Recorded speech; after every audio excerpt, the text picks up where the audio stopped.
Hi guys, welcome back to J3 Media Malayalam Tech. നിങ്ങൾ ആദ്യമായാണ് ഈ ചാനൽ വ്യൂ ചെയ്യുന്നതെങ്കിൽ പ്ലീസ് സബ്സ്ക്രൈബ് ചാനൽ. അതിനുശേഷം ബെൽ ഐക്കൺ എനേബിൾ ചെയ്താൽ ലേറ്റസ്റ്റ് വീഡിയോസിൻ്റെ അപ്ഡേറ്റ് ലഭിക്കുന്നതായിരിക്കും.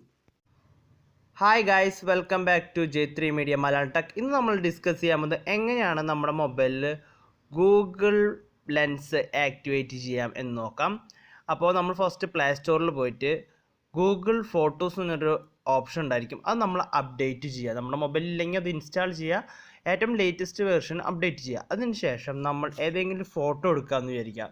ഞാൻ ഗൂഗിൾ ലെൻസിൻ്റെ എന്താണ് അതിൻ്റെ യൂസ് എന്നുള്ളത് പറഞ്ഞുതരാം. നമ്മളൊരു ഫോട്ടോ എടുക്കുക, അല്ലെങ്കിൽ ഒരു ചെടിയുടെ ഫോട്ടോ എടുക്കുക, അല്ലെങ്കിൽ ഒരു മൃഗത്തിൻ്റെ ഫോട്ടോ എടുത്ത് നമ്മൾ അത് ഗൂഗിൾ ലെൻസ് വെച്ച് നോക്കിക്കഴിഞ്ഞാൽ നമുക്ക് ആ നെറ്റ് വഴി കണക്ട് ചെയ്തിട്ട് ആ ഫോട്ടോയിൽ കാണുന്ന ഇതിനെ കുറിച്ചിട്ടോ അല്ലെങ്കിൽ ആ ജീവിനെ കുറിച്ചിട്ടുള്ള ഫുൾ ഡീറ്റെയിൽസ് കിട്ടും. ഇപ്പോൾ നമ്മളൊരു ടെക്സ്റ്റ്, ഞാനൊരു എക്സാമ്പിളായിട്ട് കാണിച്ചു തരാണ്. എൻ്റെ മൊബൈലിൽ ഒരു ഫോട്ടോ എടുക്കാം. അപ്പോൾ എനിക്ക് ടെക്സ്റ്റ് ഞാൻ ഫോട്ടോ എടുത്തിട്ട് ഒരു ബുക്കിലുള്ള ടെക്സ്റ്റ് ഫോട്ടോ എടുത്തിട്ട് അത് നമുക്ക് ടൈപ്പ് ചെയ്തിട്ട് കിട്ടണമെന്ന് വിചാരിക്കുക. ഇപ്പോൾ ഞാൻ ഇവിടെ കാണുന്നൊരു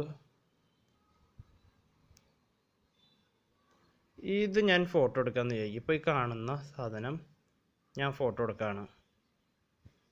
ഓക്കെ, ഇത് ഫോട്ടോ എടുത്തു. ഫോട്ടോ എടുത്തിട്ട് നമ്മൾ ഗൂഗിൾ ഫോട്ടോസിൽ പോവുക. ഗൂഗിൾ ഫോട്ടോസിൽ പോയതിന് ശേഷം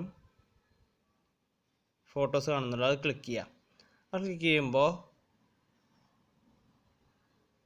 നിങ്ങൾക്ക് ഇപ്പോഴത്തെ ഫോട്ടോ വരും. അതിൻ്റെ ഉള്ളിൽ നമ്മൾ ക്ലിക്ക് ചെയ്തതിന് ശേഷം ഇതിലടിയത്തേൽ ഒരു മൂന്നാമത്തെ ഒരു ലെൻസിൻ്റെ സിമ്പിൾ കാണുന്നുണ്ട്. അതാണ് ഗൂഗിൾ ലെൻസ്. അത് നമ്മൾ ക്ലിക്ക് ചെയ്യാം.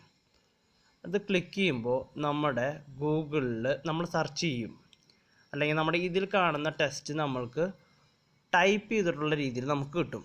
ഇപ്പോൾ നമ്മുടെ ബുക്ക് മടിയന്മാരൊക്കെ ആണെങ്കിൽ നമുക്ക് ബുക്കൊക്കെ ടൈപ്പ് ചെയ്തെടുക്കണമെങ്കിൽ ഇത് വെറുതെ ജസ്റ്റ് ഫോട്ടോ എടുത്തിട്ട് നമ്മൾ ഗൂഗിൾ ലെൻസിൽ കൊടുത്തു കഴിഞ്ഞാൽ ഇതിപ്പോൾ ഇതിൻ്റെ ലൊക്കേഷനും ഇപ്പോൾ ഇതിൻ്റെ ഉള്ളിൽ കാണിക്കുന്നത് ഇത് എവിടെയാണ്, ഇതിൻ്റെ ലൊക്കേഷൻ കമ്പനിയുടെ ലൊക്കേഷനാണ് കാണിക്കുന്നത്. ഇതിൻ്റെ ഉള്ളിൽ നമ്മൾ സ്ക്രോൾ ചെയ്ത് കഴിഞ്ഞാൽ നമുക്ക് ടെസ്റ്റ് കിട്ടും. എന്നുണ്ടെങ്കിൽ അതിലെഴുതിയിരിക്കുന്ന എല്ലാ കാര്യങ്ങളും നമുക്ക്, നിങ്ങൾക്ക് ആ ഫോട്ടോ കാണാം, എല്ലാ കാര്യങ്ങളും നമുക്ക് ടൈപ്പ് ചെയ്തിട്ടുള്ള രീതിയിൽ കിട്ടി. ഇനി നമുക്ക് വേണമെങ്കിൽ ഇതിൽ നിന്ന് തന്നെ നേരിട്ട് മെയിൽ അയക്കാം. അവരുടെ കമ്പനിയിൽ ഇതിൽ മെയിൽ ഐ ഡി ഉണ്ട്, അപ്പോൾ ഒരു മെയിൽ ഐ ഡി കാണിക്കുന്നു. പിന്നെ ഇതിൻ്റെ ലൊക്കേഷൻ നമുക്ക് കാണിച്ചു തരുന്ന എല്ലാ ഡീറ്റെയിൽസും നമുക്ക് കിട്ടും. അപ്പോൾ നമ്മൾ ഏതൊരു ഫോട്ടോ എടുത്തു എന്ന് വിചാരിച്ചോ. അപ്പോൾ ഞാൻ ഇതിൻ്റെ ഉള്ളിൽ വേറെ ഫോട്ടോസ് കാണിച്ചു തരാം. എൻ്റെ ഉള്ള ഫോട്ടോസിൽ ഇപ്പോൾ ഞാൻ ഒരു ഇവിടെ കാണുന്ന ഒരു സാധനം എടുത്തു വിചാരിച്ചോ.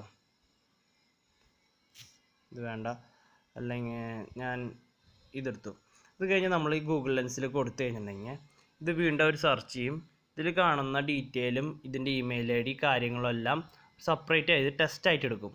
അല്ലെങ്കിൽ ഇതിൻ്റെ ലൊക്കേഷൻ കാര്യങ്ങളും ഇതിനെക്കുറിച്ചുള്ള ഡീറ്റെയിൽസ്, ഒരു ഫോട്ടോ എടുക്കുകയാണെങ്കിൽ അതിനെക്കുറിച്ചുള്ള ഡീറ്റെയിൽസ് എല്ലാ കാര്യങ്ങളും ഇങ്ങനെ കാണിക്കും. ടൈം ഇതിപ്പോൾ കാണിച്ചു തരുന്നത് ലൊക്കേഷൻ, ടൈമിങ്, ഏജൻസിയുടെ പേര്, ഇമെയിൽ. നമുക്ക് ടെസ്റ്റ് വേണമെങ്കിൽ ടെസ്റ്റ് സെലക്ട് കൊടുത്തു കഴിഞ്ഞിട്ടുണ്ടെങ്കിൽ ഇതിലുള്ള എല്ലാ ടെസ്റ്റുകളും നമുക്ക് ടൈപ്പ് ചെയ്തിട്ട് കിട്ടും. അപ്പോൾ നിങ്ങൾക്ക് ഈ ആപ്പ് വളരെ യൂസ്ഫുൾ ആയിരിക്കും. അപ്പോൾ നിങ്ങൾക്ക് ഈ വീഡിയോ ഇഷ്ടപ്പെട്ടെങ്കിൽ ലൈക്കും കമൻറ്റ് ഷെയർ ചെയ്ത് സപ്പോർട്ട് ചെയ്യുക. Thank you for watching.